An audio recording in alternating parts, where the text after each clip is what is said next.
Hello friends, good morning. Myself C Patel and today I am going to discuss the Seward's law.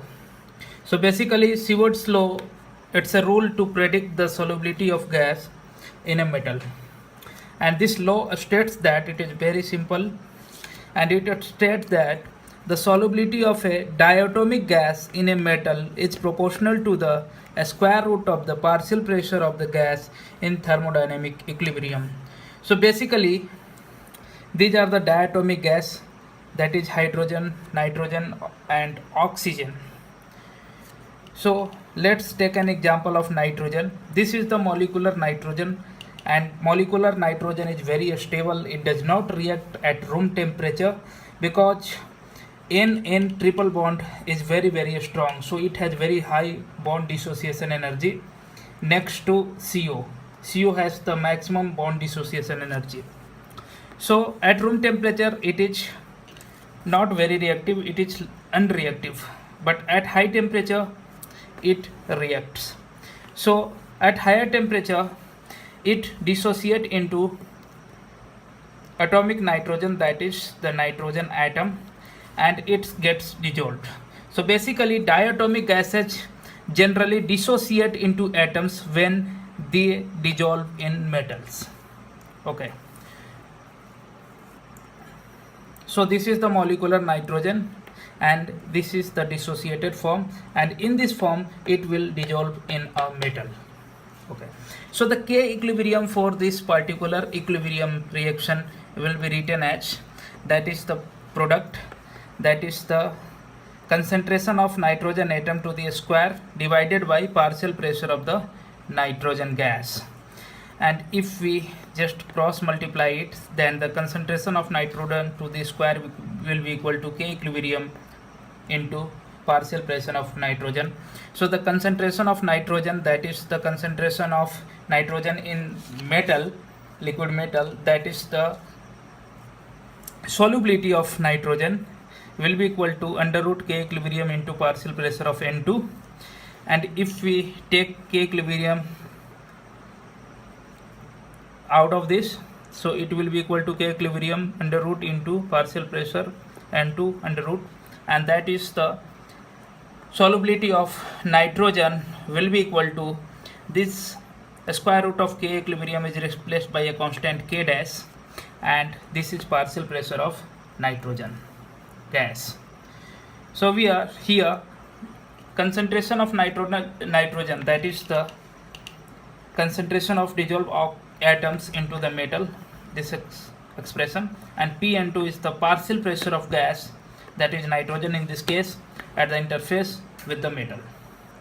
So basically when the diatomic gas dissolves in a liquid metal, it gets dissociated, okay, into atoms, and this is the equilibrium that established here, and this is the expression for equilibrium constant.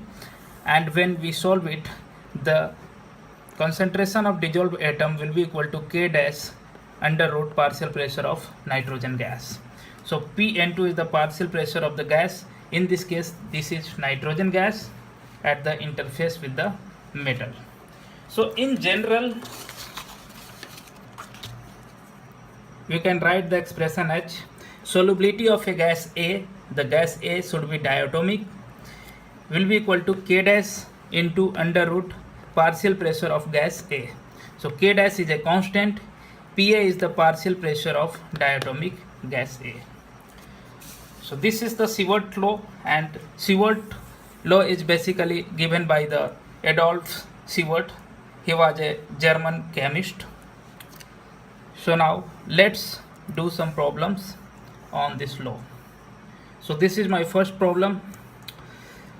This is the partial pressure of oxygen in mm of Hg, and this is the solubility of oxygen in cc per 100 gram Hg, and temperature is 1075 degrees centigrade. So this is the different value of solubility of oxygen gas in silver at different value of their partial pressure. So as we increase the partial pressure, the solubility of the gas in the metal increases. So you can see the solubility increases as we increase the temperature. So the question is, do the solubility of O2 in Ag follows Sievert's law? Okay, so let's check whether this follow or not. So we take different cases here, and in the first case we can write for a general S of O2, solubility of O2 will be equal to K dash partial pressure of O2. For the first case, solubility is 156.9 and partial pressure is 488. So if we find the value of K dash, this will be equal to 156.9 divided by under root 488, and the value will be 7.10. So this is the value of K dash, that is a constant in the first case. Now let's check for the second case. Here the solubility is 193.6 cc, that is ml per 100 gram of Ag. So this is 193.6 and this is K dash, and this is the partial pressure of O2, that is 760 mm of Hg, that is 1 atm. So if you find the value of K dash in this case, the value will be 193.6 divided by under root 760, under root of 760, and the value is 7.02. Okay, now let's check for the third case. Here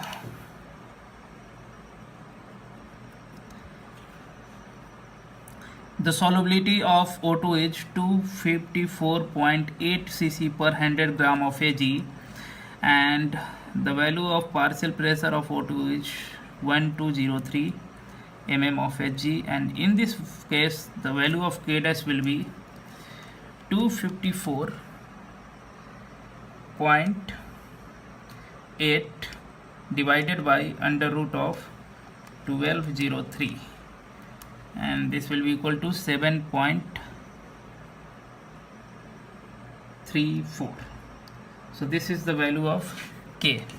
Now from this calculation it is clear that the value of K dash, you can see the value is substantially constant.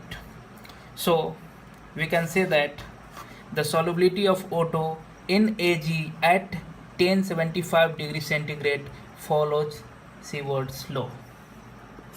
So it follows the Sievert's law. Now let's do some numerical problems on it. So let's try this.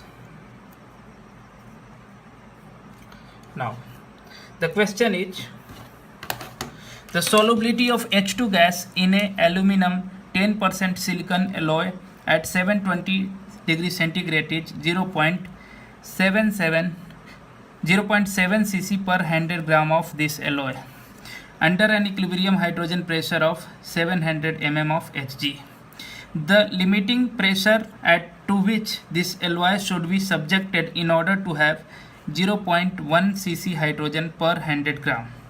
So basically in the first case, initially we can write the general equation, that is the Sievert equation for the hydrogen gas. So the solubility of hydrogen gas will be equal to constant into partial pressure of hydrogen gas, and initially solubility at initial will be equal to K dash into partial pressure of H2 initially. So in this case, initially the solubility is 0.7 cc per 100 gram K dash, and the partial pressure is 700 mm of Hg. This is the first equation, and for the final, this is the final, and here the pressure is final. In this case, in the second case, solubility is 0.1 cc, K dash will be same in both cases, and we have to just find the partial pressure of hydrogen gas in this second case, that is the pH2 final. If we divide 1 by 2, we get 0.7 divided by 0.1, k dash under root 700 divided by k dash under root pH2. Okay, so this will be equal to 7 divided by under root 700 divided by under root pH2, that is the final. And in this case, if we square both the side, squaring both the side, squaring, that is 49 will be equal to 700 divided by pH2 final. So pH2 final will be equal to 700 divided by 49. And if we find the value of this, so 700 divided by 49, and the value will be 100 by 7, that is 14.28. So 14.28 mm of Hg will be the pressure. And if we decrease the pressure, so the question is that if the pressure is 700 mm of Hg, the pressure is high, so the solubility in this case was 0.7 cc per 100 gram. And if we decrease the pressure to 0.1 cc, then the solubility of the gas will be very low. And you can see here that solubility is only, if we decrease the pressure to 14.28 mm of Hg instead of 700 in the previous case, the solubility decreases to 0.1 cc, and initially it was 0.7 cc. So the solubility of a gas in a liquid metal decreases as you decrease the pressure. So the correct answer in this case will be 14.29. Now friends, in the second lecture we will discuss the different problems that has been asked in the GATE from this particular topic. So thank you very much.